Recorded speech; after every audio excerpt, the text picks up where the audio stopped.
ఇర్మియా గ్రంథం 6వ అధ్యాయం. ఇర్మియా గ్రంథం 6వ అధ్యాయం, పాత నిబంధనలో 632వ పేజీ. ఇర్మియా గ్రంథం 6వ అధ్యాయం 16వ వచనం అందరం కలిసి చదువుతాం.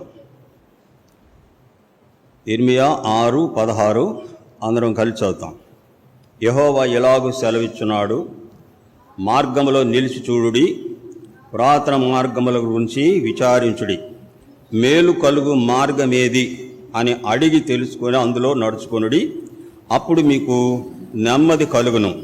అయితే వారు మేము అందులో నడుచుకొనమని చెప్పుచున్నారు.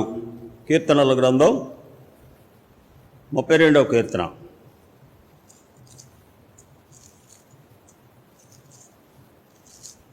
కీర్తన 32, 8వ వచనం అందరం కలిసి చదువుతాం. నీకు ఉపదేశం చేసేదను, నువ్వు నడవలసిన మార్గముని నీకు బోధించేదను, నీ మీద దృష్టి ఉంచి నీకు ఆలోచన చెప్పేదను. 9, బుద్ధి జ్ఞానములు లేని గుర్రముల వలననైనను కంచర గాడిద వలనైనను మీరు ఉండకుడి, అవి నీ దగ్గరకు తేబడినట్లు వాటి నోరు వారుతోనూ కళ్ళెముతోనూ బిగింపవలెను. వీడ ఈ చదువుబడిన వాక్య భాగంలో దేవుడు సర్వలోక మానవాళికి ఆయన చెబుతున్నటువంటి మాట, మార్గములో నిలిచి చూడుడి, పురాతన మార్గములను గురించి విచారించుడి, మేలు కలుగు మార్గమేది అని అడిగి తెలుసుకొని అందులో నడుచుకొనిడి. అయితే ఇప్పుడు ఇక్కడ ప్రజలు ప్రతిగా ఇచ్చేటువంటి జవాబు ఏంటంటే, మేము అందులో నడుచుకొనము అని ప్రజలు చెబుతున్నప్పటికీ కూడాను, రెండవదిగా మనుషుని దృష్టించినటువంటి వాడై మనుషుడు నడవలసినటువంటి త్రోవను దేవుడు వారికి బోధిస్తూ ఉన్నట్లుగా వ్రాయబడి ఉన్నది. నీ మీద దృష్టి ఉంచి నీకు ఆలోచన చెప్పేదను, నీవు నడవలసిన మార్గమును నీకు బోధించేదను.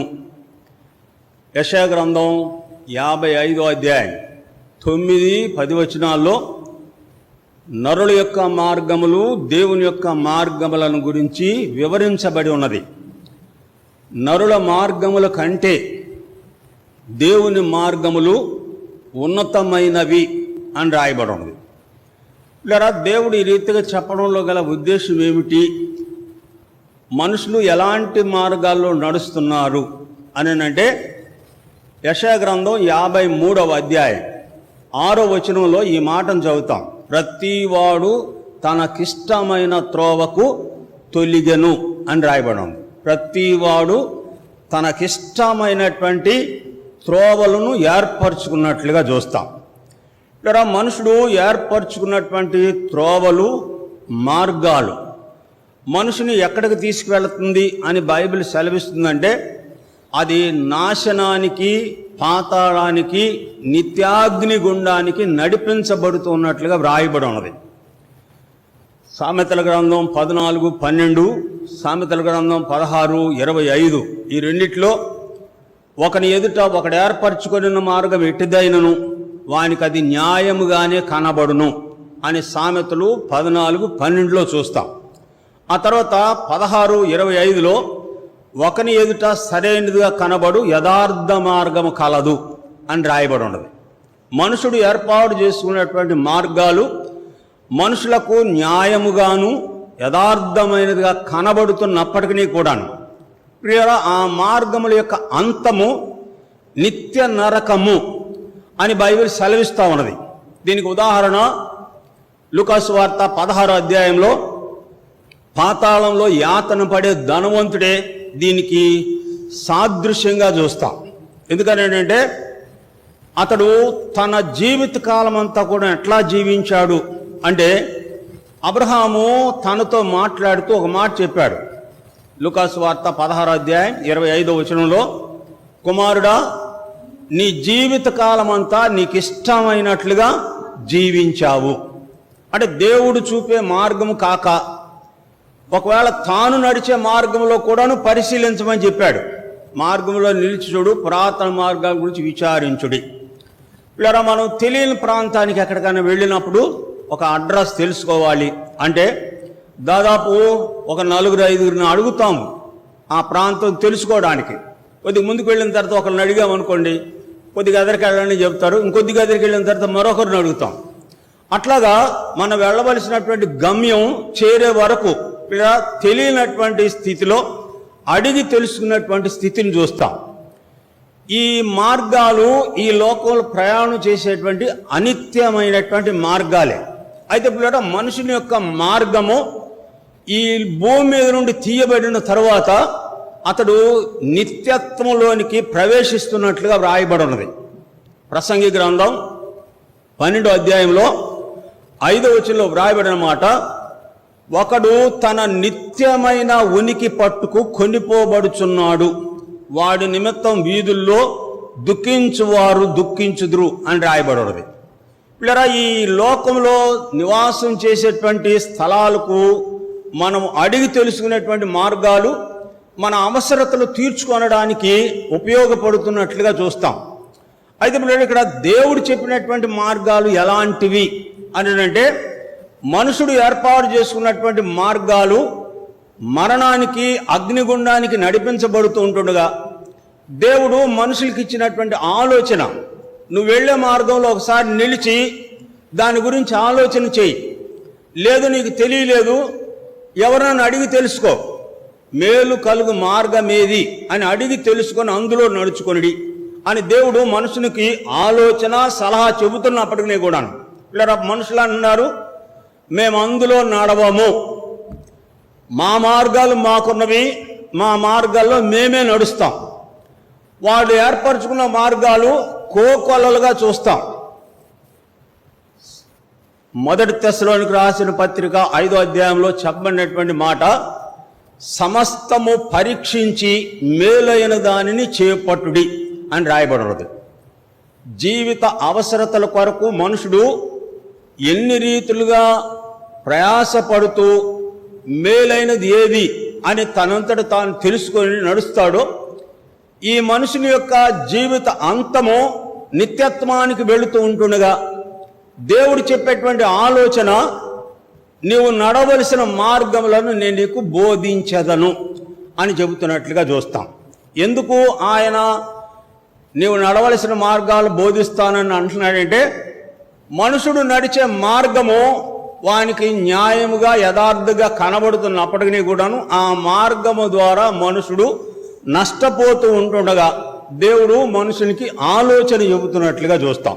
నీవు నడవలసిన మార్గంలోను నేను నీకు బోధించదను అని ఇక్కడ సెలవిస్తూ ఉన్నట్లుగా చూస్తాం. అయితే ఇప్పుడు అక్కడ మనుషులు పలికే మాటల్లో ఉన్నటువంటి ఆ మర్మం ఏమిటంటే, ద్వితీయోపదేశకాండం 32వ అధ్యాయం 28వ వచనంలో వ్రాయబడిన మాట, వారు ఆలోచన లేని జనము, వారిలో వివేచన ఏమాత్రం లేదని రాయబడి ఉన్నది.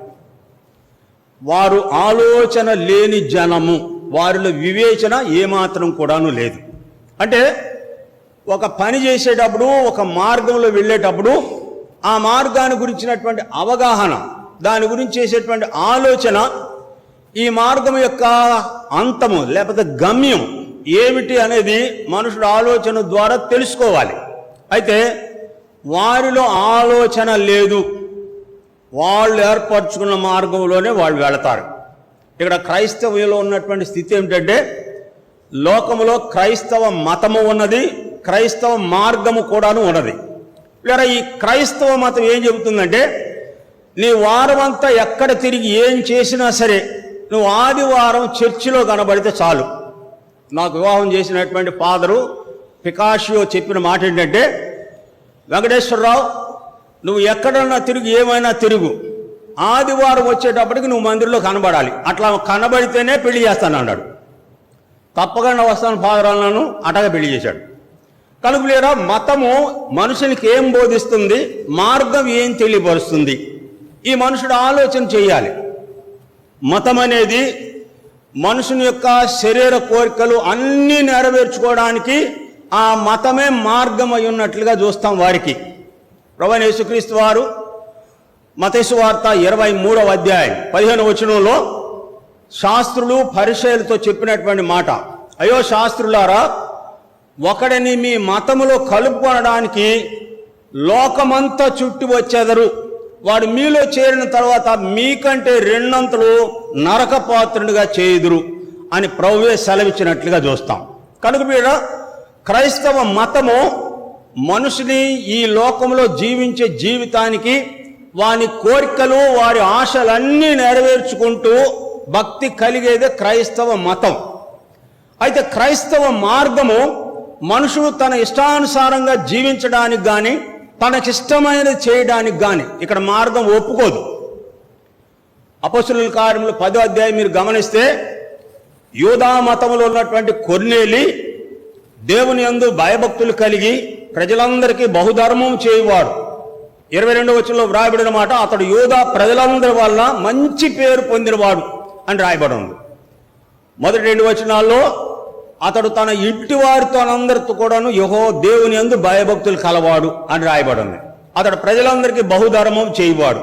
పిల్లల ఎంత భక్తి విషయంలో ఉండినప్పటికీ కూడాను దేవుడు తన దూతను పంపి నువ్వు సీమోనును మారు పేరు గల పేతును పిలిపించుకొనుము అని ఎందుకు దేవుడు తన దూతను పంపవలసి వచ్చింది, చెప్పవలసి వచ్చింది అని అంటే, అతడు తన దృష్టికి యథార్థవంతుడుగాను భక్తిపరుడుగాను కనబడుతున్నప్పటికీ కూడాను ఆ మతము ఆ మనుషునికి ఏమాత్రం కూడా రక్షణ ఇయ్యదు. కాబట్టి దేవుడు కొర్నేలిని మతంలో నుండి మార్గంలోనికి తీసుకురావడానికి ఇక్కడ దూతను పంపి దూత చేత చెప్పించిన మాట, కొర్నేలి నీ ప్రార్థనలు నీ ధర్మ కార్యములు దేవుని సన్నిధికి జ్ఞాపకార్థంగా చేరినవి. అయితే నువ్వు ఎప్పేక మనుషులను పంపించి చర్మకారుని ఇంట దిగున్నటువంటి మారు పేరు గల సీమోను పిలిపించుము, అతడు ఫలానా చర్మకారుని ఇంట దిగి ఉన్నాడు అని చెప్పి దూత వెళ్ళిపోయినట్లుగా చూస్తాం. ఎందుకు చెప్పవలసి వచ్చింది? కొన్నేలి ఆ ప్రాంత ప్రజలందరికీ మంచి పేరు పొందినవాడు, 100 మంది మీద అధికారి, అతడు దేవుని యందు భయభక్తులు కలిగినటువంటి వాడే. అయితే నీతిగా అనుసరించు వారిని దేవుడు అంగీకరించును. ఈ అపొస్తలుల కార్యం 10వ అధ్యాయం 34వ వచనంలో 35వ వచనంలో ఆయన ఎడల నీతిగా నడుచుకుని వారిని దేవుడు అంగీకరించును అని రాయబడి ఉంది. అయితే ఇక్కడ కొర్నేలిలో ఉన్నటువంటి లోపం ఏంటంటే అతడు మత సంబంధమైన భక్తిలో ఉన్నాడు. మత సంబంధమైన భక్తి మనుషులను ఏమాత్రం కూడాను రక్షించలేదు. మార్గంలోనికి వచ్చినప్పుడు మాత్రమే మనుషుడు ఆ భక్తి యొక్క ప్రతిఫలాన్ని పొందగలడు. అందుకే యేసుప్రభు అన్నాడు, నేనే మార్గము, నేనే సత్యము, నేనే జీవము, నా ద్వారా తప్ప ఎవడును తండ్రి వద్దకు రాలేడు అని చెప్పినట్లుగా చూస్తాం. కనుక పిల్లలు ఇక్కడ దేవుడు సెలవిచ్చేటువంటి మాట, నువ్వు నడిచేటువంటి మార్గంలో చూడు, నీ నడిచే మార్గము యథార్థమైనదా లేక న్యాయమైనదా, లేకపోతే నువ్వు నడిచే మార్గం నీకు ఇష్టమైనదా? ఒకవేళ నువ్వు మత సంబంధమైనటువంటి అనుభవంలో ఉంటే నువ్వు దేవుని యొక్క పరలోక రాజ్యం ఏమాత్రం కూడా నువ్వు ప్రవేశించలేవు. నువ్వు మాట్లాడితే పాతాళంలో ఉన్న మమ్మల్ని రక్షించు, మా పాపాలను క్షమించు, ఇక నిత్యం ఇదే ప్రార్థన. అంటే ఒకసారి పాపలు క్షమించబడిన తర్వాత నిత్యం నా పాపలు క్షమించమని ప్రార్థన అంటే నువ్వు మార్గంలో లేనటువంటి అనుభవం నీలో ఉన్నది. కనుక ఆ మతములో ఉన్నటువంటి అనుభవాలే నీ జీవితంలో కలుగుతాయి. యేసుప్రభు వారు 2 యజమానులకు ఒక్కడు దాసుడుగా ఉండనేరడు అని చెప్పాడు. ఒకరిని ప్రేమిస్తే మరొకరిని ద్వేషిస్తాడు. అయితే పిల్లలు ఈ మతంలో జరిగేది ఏమిటంటే ఇద్దరిని కలిపి ఈ లోకంలో జీవించడమే మత సంబంధమైనటువంటి భక్తి. కనుక ఇక్కడ దేవుడు అంటాడు, మార్గములో నిలిచి చూడు, పురాతన మార్గముల గురించి విచారించు, మేలు కలుగు మార్గం ఏది అని అడిగి తెలుసుకొని అందులో నడుచుకుని అప్పుడు మీకు నెమ్మది కలుగును. వారు నడవము అంటే ఇప్పుడు ఈయనకు చెప్తున్నాడు, నువ్వు ఏ మార్గంలో నడవాలో, నువ్వు నడిచే మార్గాల వల్ల నీకు ఫలితం ఏమిటో నీకు ఆలోచన చెప్తున్నాను, నీ మీద దృష్టి నుంచి నీకు ఆలోచన చెప్తున్నాను, నువ్వు నడవలసిన మార్గం నీకు బోధిస్తాను. ఇలా ఏమిటి ఆయన మనుషులు నడిచే మార్గాలు తెలియజేసేటువంటి అనుభవాలు చూడండి. మొదటిగా చూద్దాం, యూదా పత్రిక 1వ అధ్యాయం, యూదా పత్రిక 1వ అధ్యాయం 11వ వచనం గమనించండి. అయ్యో వారికి శ్రమ, వారు కయ్యూను నడిచిన మార్గమున నడిచిరి. ఇక్కడ కయ్యూను మార్గము అంటే ఏమిటంటే, కయ్యూను ఎవరు అని చెప్పబడిందంటే యోహాను రాసిన మొదటి పత్రిక 3:12 కయ్యూను దుష్ట సంబంధి అని రాయబడి ఉంది. కయ్యూను ఎవరంటే వాడు దుష్ట సంబంధి అని రాయబడి ఉంది. ఇప్పుడు వారు కయ్యూను నడిచిన మార్గములు నడిచిరి అంటే అర్థం ఏంటంటే దుష్టుడు చూపేటువంటి మార్గములోనే ఇక్కడ మనుషులు నడుస్తూ ఉన్నట్లుగా వ్రాయబడి ఉన్నది. లేదా ఈ దుష్ట సంబంధమైనటువంటి మనసు కలిగినటువంటి వారు ఎదటి వారి ఎడల ఎట్లా ఉంటారు, ఈ దుష్టుని మార్గమును ఎక్కడికి నడుపుతున్నది అని అంటే ఈ దుష్ట సంబంధులైనటువంటి వారు లేదా వారు కలిగి ఉన్నటువంటి అనుభవాలు. చూడండి, సామెతల గ్రంథం 1వ అధ్యాయం, సామెతల గ్రంథం 1వ అధ్యాయం 11వ వచనం 10 చూడండి. నా కుమారుడా, పాపులు నిన్ను ప్రేరేపింపగా ఒప్పకము, పాపులు చెప్పే మాట మాతో కూడా రమ్ము, మనము ప్రాణము తీయుటకై పొంచి ఉందుము, నిర్దోషి అయిన ఒకని పట్టుకొనుటకు దాగి ఉందుము, పాతాళము మనుషులను మృంగివేయునట్లు వారిని జీవంతోనే మృంగివేయుదుము, సమాధిలోనికి దిగువారు మృంగుబడినట్లు వారు పూర్ణ బలముతో ఉండగా మనం వారిని మృంగివేయుదుము, రమ్ము అని వారు చెప్పుదురు, చెప్పినప్పుడు ఒప్పకము. పలు విధములైన మంచి సొత్తు మనకు దొరుకును, మన ఇండ్లను దోపుడు సొమ్ముతో నింపుకొందుము, నీవు మాతో పాలివాడవై ఉండము, మనకందరికీ సంచి ఒక్కటే ఉండును అని వారు చెప్పుదురు. అయ్యో, వారు కయ్యూను నడిచిన మార్గములో నడిచిరి. కయ్యూను దుష్ట సంబంధి, తన సహోదరుని చంపెను అని రాయబడి ఉంది. దుష్టుడు మనుషుని యొక్క మరణాన్ని కోరుతూ ఉంటుండగా దేవుడు మనుషుని యొక్క మరణము తప్పించు నిమిత్తమై ఇక్కడ దేవుడు మనుషులను ఆలోచన చెబుతున్నట్లుగా చూస్తాం. నీ మీద దృష్టి ఉంచి నీకు ఆలోచన చెప్పేదను, నువ్వు నడవలసిన మార్గమును నీకు బోధించదను. కనుక మీరు ఇక్కడ దుష్ట సంబంధమైనటువంటి మనసు కలిగినటువంటి వ్యక్తులు. ఇక్కడ కయ్యూను గమనిస్తే తన సహోదరుని చంపినటువంటి వాడు.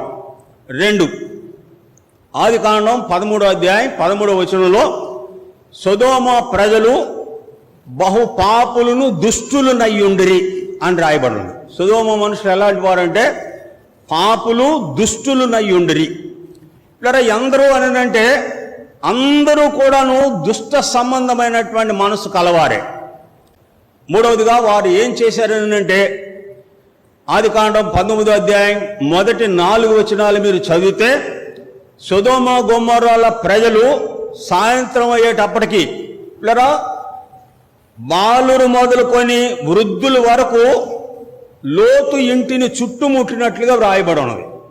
వారందరూ బాలురు మొదలుకొని బాలురు, యవనస్తులు, నడి వయసు గలవారు, వృద్ధులతో సహా లోతు ఇంటిని చుట్టుముట్టినట్లుగా వ్రాయబడి ఉంది. వ్యభిచార సంబంధమైన మనసు కలిగినటువంటి వారు. కనుక ఇక్కడ మనుషులు ఎలాంటి మార్గంలో నడుస్తున్నారు అంటే వారు కయ్యూను నడిచిన మార్గములో నడుచుచుండిరి. మార్గములో ఉన్నాం అనుకుంటూ కూడాను లేదా ఈ మార్గంలో నడిచే ప్రజలు కోకొలలుగా ఉన్నట్లుగా చూస్తాం. మేము ప్రభువుని అంగీకరించాము, ప్రభువులో నడుస్తున్నాము అని అనుకుంటూనే ఈ దుష్ట మార్గంలో నడిచేటువంటి ప్రజలు కోకొలలుగా ఉన్నట్లుగా చూస్తాం. అర్థం ఏమిటి, రుజువు ఏమిటి అంటే యేసు ప్రభు చెప్పిన మాటే, పిలువబడిన వారు అనేకులు, ఏర్పరచబడిన వారు కొందరే. యెహోవా తమకు దేవుడుగా గల జనులు ధన్యులు, ఆయన తనకు స్వాస్థ్యముగా ఏర్పాటు చేసుకున్న జనులు ధన్యులు. కీర్తన 33:12 చదువుతాం.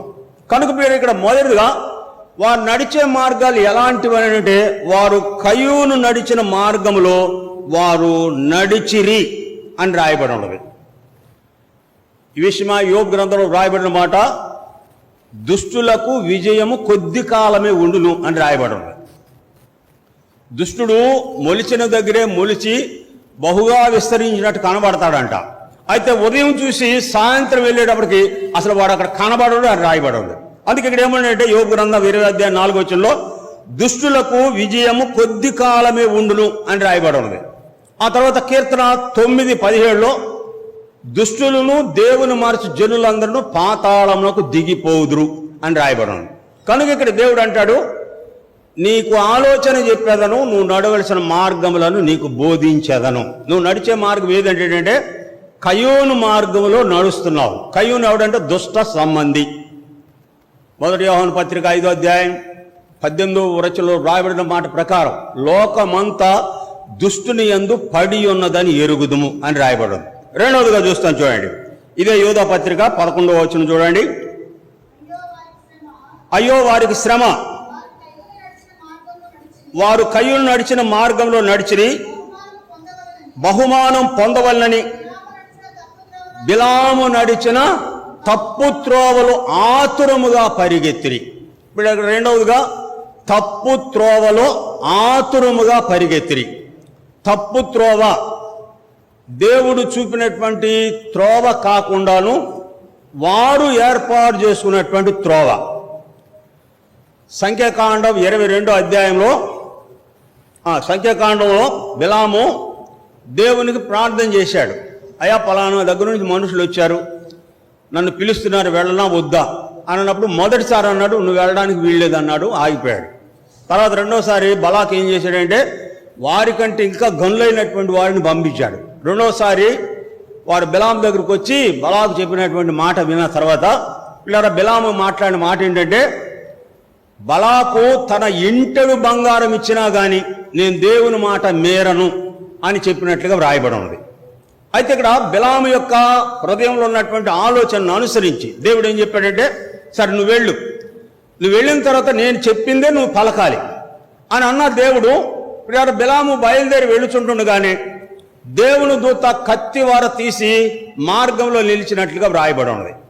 వెళ్ళమంటటువంటి దేవుడే ఎందుకు బిలాముకు తిరిగి మరలా విరోధంగా కత్తి పట్టుకొని నిలిచాడు అని అంటే ఇక్కడ చదివినటువంటి వాక్య భాగమే దానికి ఆధారం.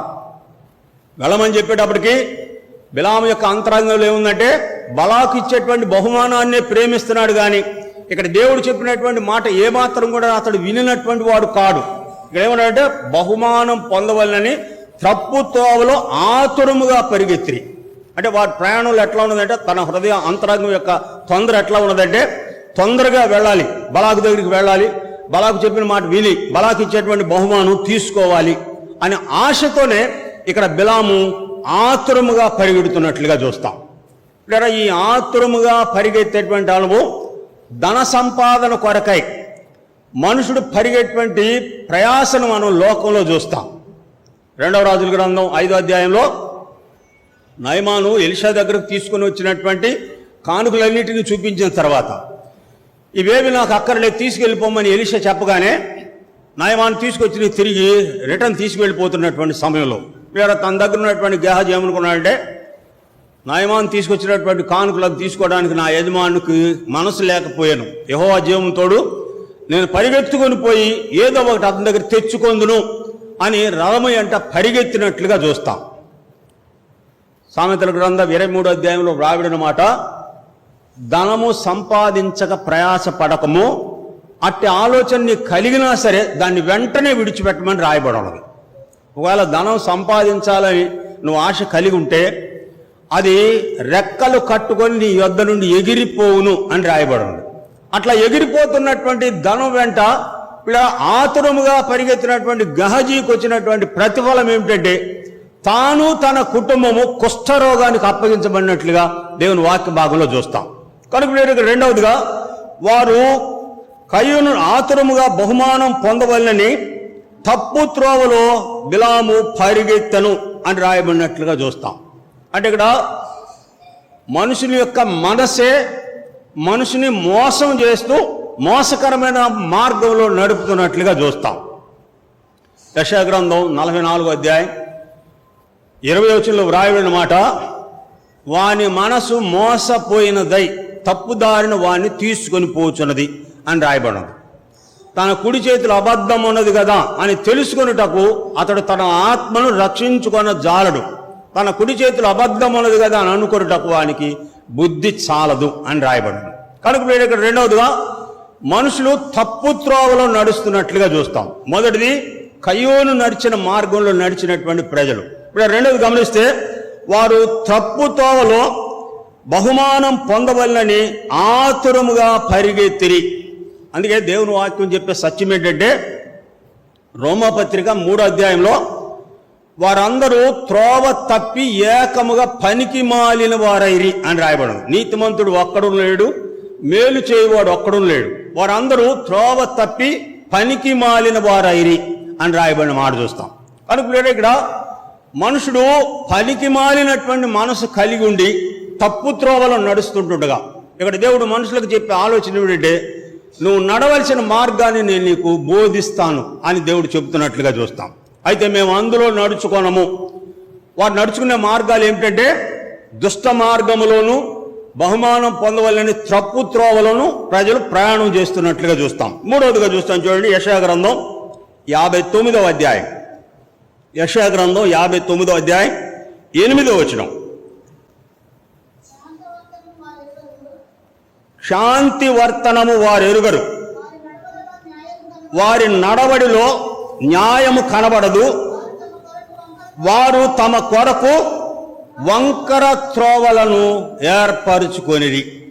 శాంతి వర్తనము వారు ఎరుగరు, వారి కొరకు వంకర మార్గములను ఏర్పరుచుకొనిరి. ఎందుకు? వారి స్వార్థము కొరకు.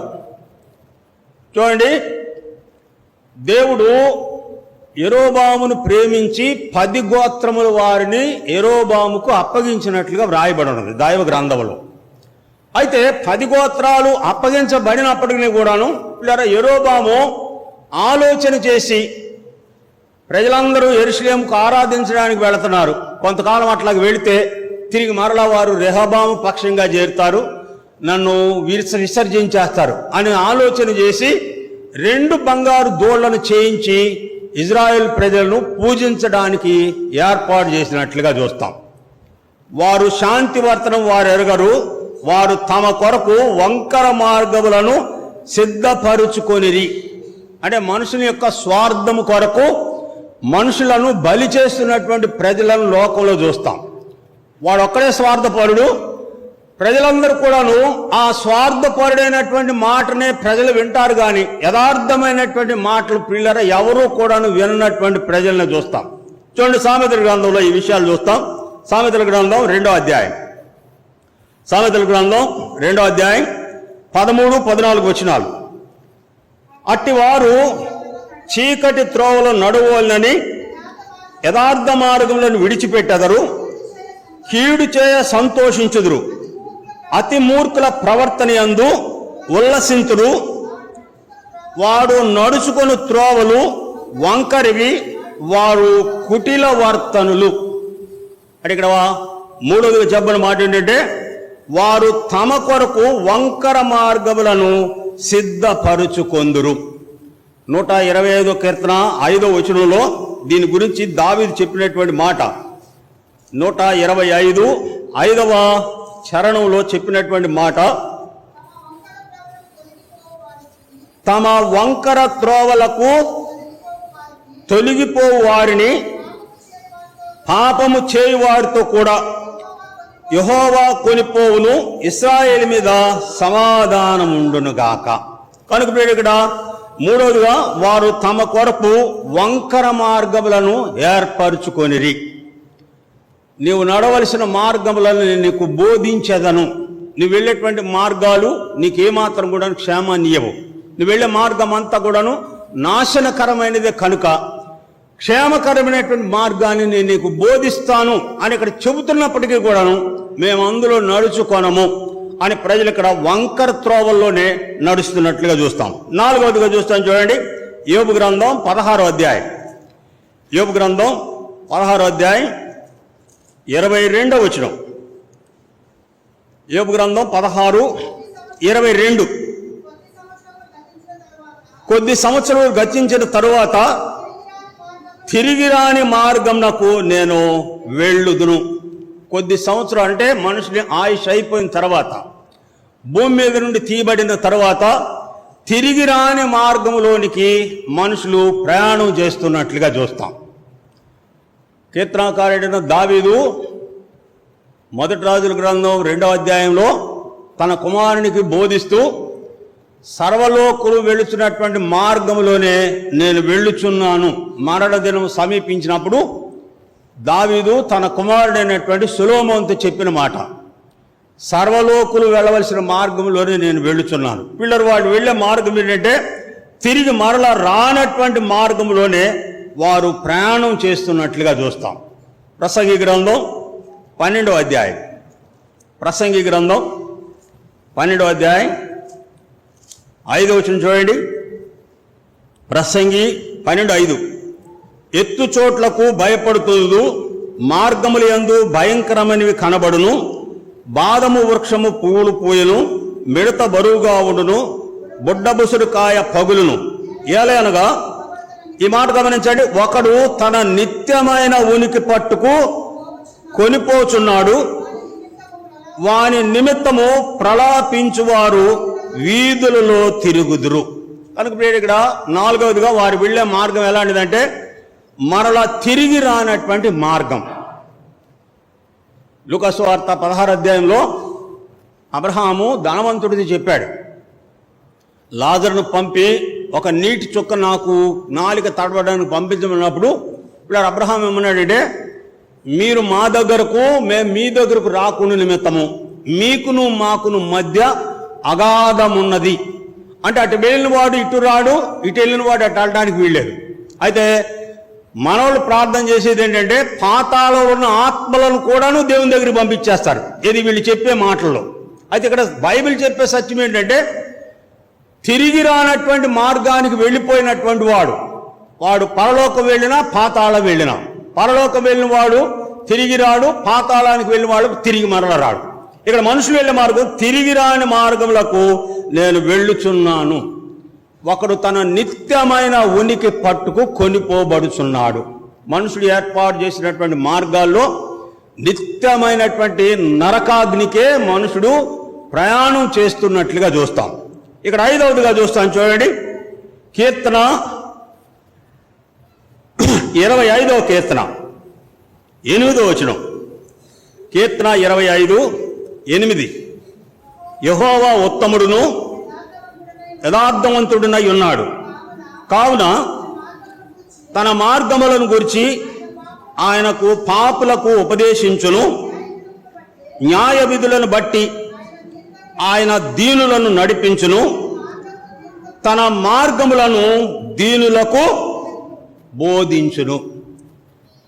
నీ మీద దృష్టి ఉంచి నీకు ఆలోచన చెప్పేదను, నువ్వు నడవలసిన మార్గములను నేను నీకు బోధించేదను. మనుషుడు నడిచే మార్గాలు మరలా తిరిగి రాని మార్గాలకు మనుషుడు ప్రయాణం చేస్తున్నట్లుగా చూస్తాం. అది నిత్యమైన ఉనికి పట్టు అని చెప్పబడినటువంటి మాట చూస్తాం. పిల్లలు అలాంటి స్థితి నుండి ఇక్కడ ప్రజలందరూ కూడాను క్షేమకరమైన స్థితిలో నిలిచి ఉండినట్లుగా ఇక్కడ దేవుడు తన మార్గములను గురించి పాపులకు ఉపదేశించును అని రాయబడి ఉన్నది. కనుకనే యెషయా గ్రంథం 2వ అధ్యాయం 3వ వచనంలో ఇక్కడ చెప్పబడినటువంటి మాట, ఎద్దు తన కామందు ఎరుగును, గాడిద తన సొంత దొడ్డివాడిని ఎరుగును, ఇశ్రాయేలు ప్రజలకు తెలివి లేదు, నా జనులు యోచింపరు, పాపిష్టి జనమా, దోషభరితమైన జనులారా, దుష్ట సంతానమా, చెరుపు చేయి పిల్లలారా, మీకు శ్రమ, వారు యెహోవాను విసర్జించిరి. అంటే దేవుని మార్గాలు కాదు అంటూ వాళ్ళు ఎలాంటి మార్గాల్లో నడుస్తున్నారు అంటే దుష్ట సంబంధమైనటువంటి మార్గాల్లోనే వాడు నడుస్తూ ఉంటుండగా దేవుడు తన మార్గములను గురించి పాపులకు తెలియజేయును. అదే ఇందాక చెప్పిన మాట ఇర్మియా గ్రంథం 6వ అధ్యాయం 16వ వచనంలో, మార్గంలో నిలిచి చూడు, పురాతన మార్గముల గురించి విచారించు. అంటే నువ్వు నడిచే మార్గం ఎలాంటిదో, నీ పితరులు లేక నీకు ముందున్న వారు ఎలాంటి మార్గాల్లో నడిచారో ఒకసారి విచారించు.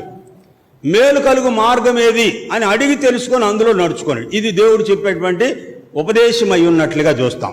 కలుగు ఆయా తన మార్గముల గురించి పాపులకు బోధించును. హోషేయ గ్రంథం 14వ అధ్యాయం 9వ వచనంలో రాయబడిన మాట, యెహోవా మార్గములు చక్కనివి అని రాయబడి. అయితే అది దుష్టులకు అడ్డుబండలుగా ఉండునని రాయబడి ఉంది. హోషేయ గ్రంథం 14వ అధ్యాయం. జ్ఞానులు ఈ సంగతులు వివేచింతురు, బుద్ధిమంతులు వాటిని గ్రహింతురు. ఎలయనగా యెహోవా మార్గములు చక్కనివి,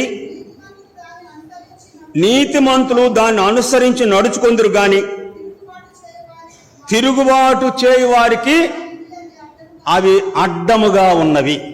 తిరుగుబాటు మనసు కలిగి ఉన్నటువంటి వారికి లేదా దేవుని మార్గాలు అడ్డుబండలుగా కనిపిస్తున్నట్లుగా చూస్తాం. ఈ విషయమై కీర్తనకారుడైన దావీదు 77వ కీర్తన 13వ వచనంలో యెహోవా మార్గము పరిశుద్ధమైనది అని రాయబడి ఉన్నది. కీర్తన 19:8లో యెహోవా యందలి భయము పవిత్రమైనది అని రాయబడి ఉన్నది. కనుకనే దావీదు తాను రాసినటువంటి 119వ కీర్తనలో దేవుని ఉపదేశం పొందినటువంటి దావీదు తన మార్గాలను పరిశీలించుకున్నట్లుగా వ్రాయబడి ఉన్నది. ఆ మాట చదవండి. 119వ కీర్తన 3వ వచనం, ఏ పాపమును నన్ను ఏలనీయకము. తర్వాత 59వ వచనం, నీ ఉపదేశం వలన నాకు వివేకము కలిగను, తప్పు మార్గములన్నీ నాకు అసహ్యములాయను.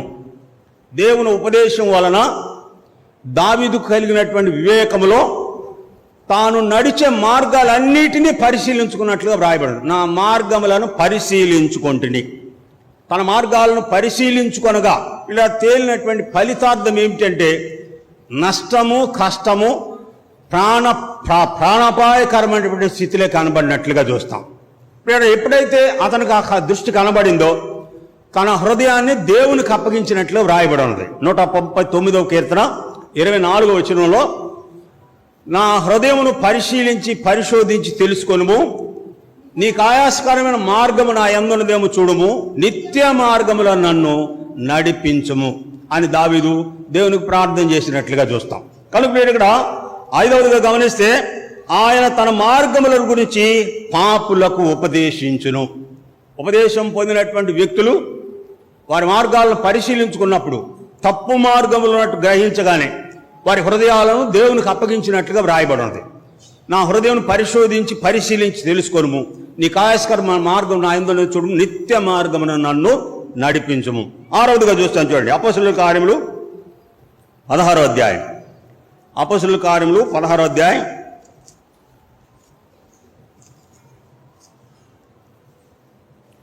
అపోస్తలుల కార్యం 16వ అధ్యాయం 17వ వచనం, ఆమె పౌలును మమ్మును వెంబడించి, ఈ మనుషులు సర్వోన్నతుడైన దేవుని దాసులు, వీరుముకు రక్షణ మార్గం ప్రచురించువారునై ఉన్నారని కేకలు వేసి చెప్పాను.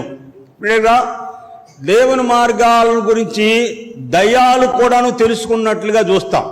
అయితే దుష్ట సంబంధమైనటువంటి మనసు కలిగినటువంటి వారు దేవుని మార్గాలు ఏమిటో కూడాను తెలుసుకోలేకపోతున్నట్లుగా చూస్తాం.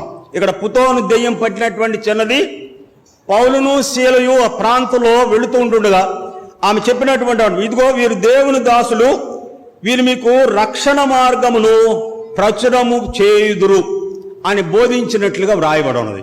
కనుక దేవుడు తన రక్షణ మార్గమును గురించి ప్రజలకు బోధించినట్లుగా చూస్తాం. ఆయన రక్షణ మార్గములో మనుషులు నడిచినటువంటి వారు క్షేమంగా ఉన్నట్లుగా చూస్తాం. మేము అందులో నడవము అని చెప్పినటువంటి వారు నడిచే మార్గమే వారికి యథార్థంగా కనబడుతుంది.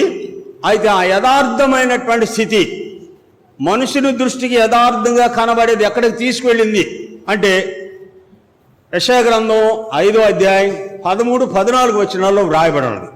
జ్ఞానము లేకయే నా ప్రజలు చెరపట్టబడిపోచున్నారు, అందువలన పాతాళము అపరిమితముగా తన నోరు తెరచుచున్నది, అందులో గనులు జ్వరపీడితులందరూ పడిపోతున్నారు అని రాయబడిన మాట చూస్తాం. కనుక ఇక్కడ రాయబడిన మాట, వీరు మీకు రక్షణ మార్గమును తెలియపరిచెదరు అంటే దేవుని యొక్క రక్షణ మార్గాన్ని ప్రచురపరుస్తూ ఉన్నట్లుగా చూస్తాం.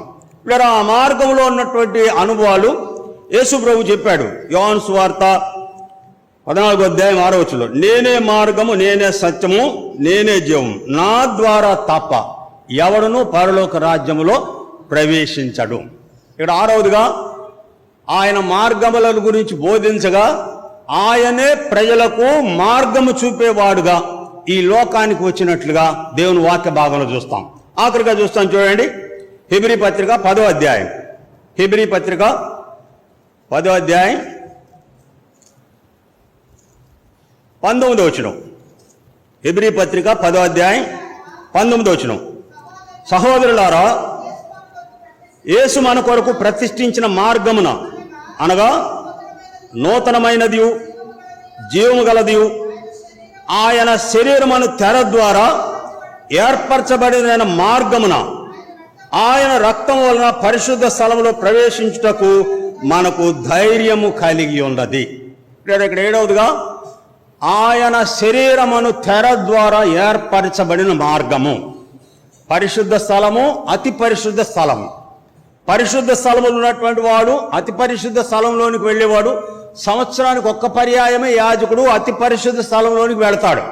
అయితే యేసు ప్రభు శరీరము చీల్చబడుట ద్వారా మత్తయి సువార్త 27వ అధ్యాయంలో ఆయన కేక వేసి, గొప్ప కేక వేసి ప్రాణం విడిచేటప్పటికి వీర దేవాలయపు తెర రెండుగా చిరిగిపోయినట్లుగా వ్రాయబడి ఉన్నది. శరీరమును తెర ద్వారా ఏర్పరచబడిన మార్గం.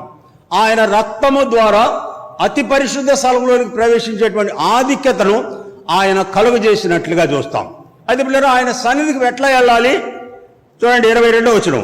మనస్సాక్షికి కల్మషం తోచకుండానట్లు ప్రోక్షించబడిన హృదయములు గలవారమున్నాయి, నిర్మలమైన ఉదకతో స్నానము చేసిన శరీరము గలవారమై ఉండి విశ్వాస విషయంలో సంపూర్ణ నిశ్చయత కలిగి యథార్థ హృదయంతో మనం దేవుని సన్నిధానమునకు చేరుదుము. యథార్థమైనటువంటి హృదయముతో, యథార్థముగా ఆరాధించువారు ఆత్మతోనూ సత్యముతోనూ తండ్రిని ఆరాధించవలను, అట్టివారే కావాలని దేవుడు కోరుతున్నాడు. యోహాను సువార్త 4వ అధ్యాయం 23-24 వచనాల్లో వ్రాయబడినటువంటి మాట. దేవుని సన్నిధికి ఎట్లా వెళ్ళాలంటే ప్రోక్షించబడినటువంటి హృదయములు, ప్రభు యొక్క రక్తంతో శుద్ధి చేయబడినటువంటి వారు యథార్థమైన మనసుతో దేవుని సన్నిధానమునకు చేరుట ద్వారా వారు దేవుణ్ణి ఆరాధిస్తూ ఉన్నట్లుగా దేవుని వాక్య భాగంలో చూస్తాం.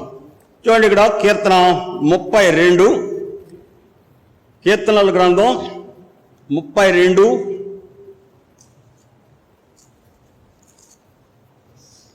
11వ వచనం. నీతిమంతులారా, యెహోవాను బట్టి సంతోషించుడి, ఉల్లసించుడి.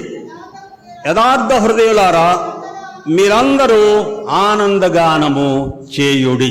కనుక మీద మార్గములో నిలిచి చూడుడి, పురాతన మార్గముల గురించి విచారించుడి, మేలు కలుగు మార్గం ఏది అని అడిగి తెలుసుకొని అందులో నడుచుకొనిడి.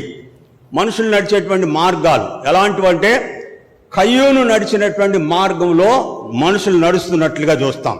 వీర బహుమానం పొందవలని ఆతురముగా తప్పు త్రోవలో వెళ్ళినటువంటి బిలాము నడిచినటువంటి మార్గములోనే ప్రజలు నడుస్తున్నట్లుగా చూస్తాం. వీళ్ళ 3వదిగా మనం గమనిస్తే వారు నడిచినటువంటి మార్గము, వారు స్వార్థము కొరది వంకర త్రోవలను ఏర్పరచుకున్నటువంటి ప్రజలను చూస్తాం. వీళ్ళ 4వది వారి మార్గము తిరిగి రాని మార్గాలకు వారు వెళుచు ఉంటుండగా దేవుడు తన మార్గముల గురించి పాపముల వారికి బోధించి ఆయనే మనుషులకు పరలోకానికి మధ్యగా ఒక మార్గముగా ఆయనే వచ్చి ఆయన శరీరము ద్వారా, ఆయన శరీరమును తెర ద్వారా దేవుని సన్నిధికి వెళ్ళేటువంటి ఆధిక్యతను కలుగజేయగా యథార్థ హృదయముతో ఇక్కడ దేవుణ్ణి ఆరాధిస్తున్నట్లుగా చూస్తాం. ఆ రీతిగా దేవుడు మనకు కలుగజేసిన రక్షణ కార్యాన్ని బట్టి